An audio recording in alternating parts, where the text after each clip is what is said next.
Hey, what is up, Fedora crew? My name is Matterall. I asked you guys to ask me questions on Instagram and Twitter earlier this week, so now it's time for me to answer them. Let's get into it. Question review. Alright guys, first question, Little Miss Gamer asked me, is it worth it to stream? I honestly would say yes, it's always worth it to stream, because like, it's a great experience, it's a lot of fun, you get to meet people, hang out, entertain people, and I just think it's a great experience that at least everyone should try doing at least once, because not many people get to have that like opportunity of building a community, playing a game for others to watch, and just having other people just enjoy your presence, and I think it's a really awesome thing that people should just do. It's definitely worth it to try once, at least once. Alright, actually, the second question on our list comes from the same person, Little Miss Gamer, and she asked, what is the good, bad, and the ugly of it all? So by of it all, I'm sure she means streaming. The good of streaming is meeting people, making friends, having fun, getting connections, making these experiences, and I really think that's the good about streaming. There's so much good about streaming that like the list can go on and on, like honestly. And then the bad, you have to put in a lot of time, it's a lot of work. People think it's an easy route. So I sit there, play video games, people watch me, that's awesome.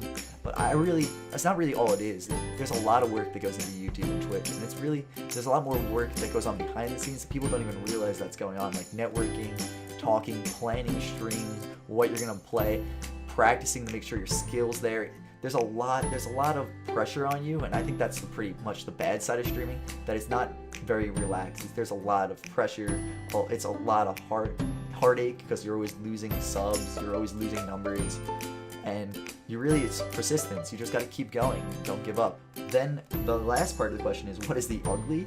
And I think the ugly comes down to the comment section. You can see it anywhere on any streamer. The hate, I think that's the ugly part of streaming, is you're gonna get hate.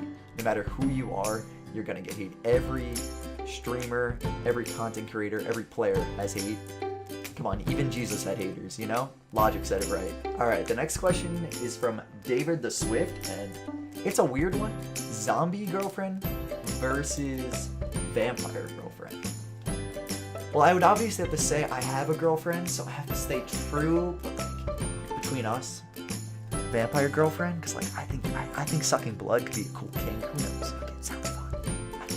We're gonna have to see. And then like zombie girlfriend, like brains all over the place. I don't know. It just doesn't seem like my kind of thing.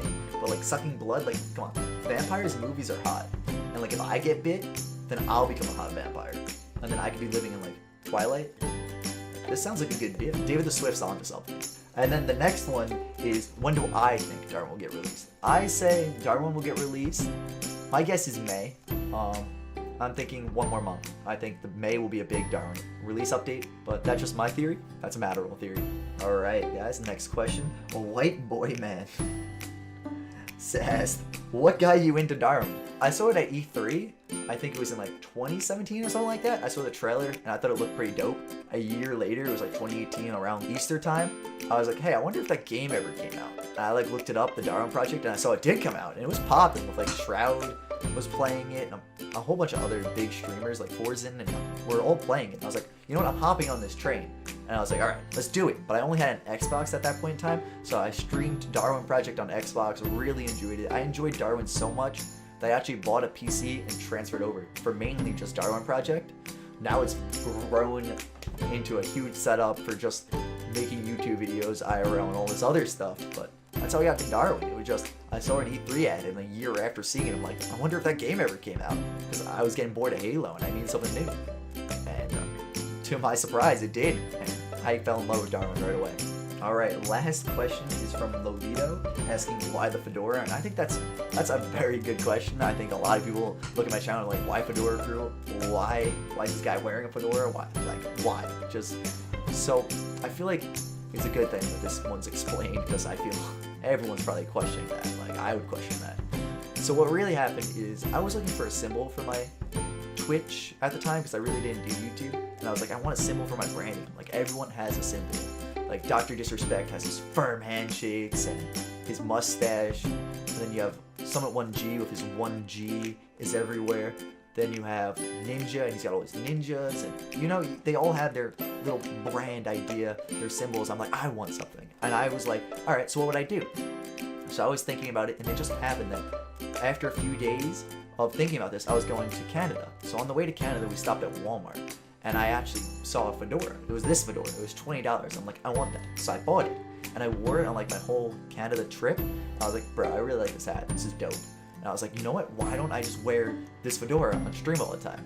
And I was like, maybe we'll have to see. So I posted a tweet, and I was like, should I wear this new stream look? And I had like glasses on, which is actually where the Wing Street glasses came from. So I was wearing glasses, and I was wearing the hat. And I was like, new stream look, and a whole bunch of people were like, yeah, do it. And it was like a big joke. And so I was like, all right, I'm actually gonna do it. So I dove right in. I got the Fedora croissant, rebranded everything, and I stuck with it ever since. The Wing Street glasses actually started off as aimbot glasses on Halo, which there's a lot of funny clips that maybe I'll show off someday, just like me joking around with the glasses on. But then they became Wing Street glasses. The Fedora became like a whole big thing, and my channel just evolved to what it is now. It just never stopped. I guess a kid addicted to fedoras. Like, I have a second fedora here. I have another fedora in my closet. I'm planning on probably getting more. I want to get a merch line of fedoras. We'll see. We'll see what happens. But like, fedoras forever, you know? Like, they're sexy. Okay? They're sexy, and I think I make them work. And that's what matters. All right, guys. Thank you so much for hanging out, and I hope you guys enjoyed this YouTube video. This was a Q&A with Matterall, and I really want to start doing these more often. Maybe as I grow, we'll do them more as like my milestone thing, because I think they're a lot of fun to answer the questions you guys have. It was definitely a cool experience. I want to do more. It was a lot of fun. Alright guys, thank you so much again, and if you guys did enjoy, remember to subscribe and like the video. If you have any more questions, you guys can check me out on Twitch, or you guys can comment in the comment section below. I'm usually very good at responding to those, and I make sure that I comment to everyone who comments. I'll see you guys next time. Stay dapper, my lady, and I'll see you guys next time.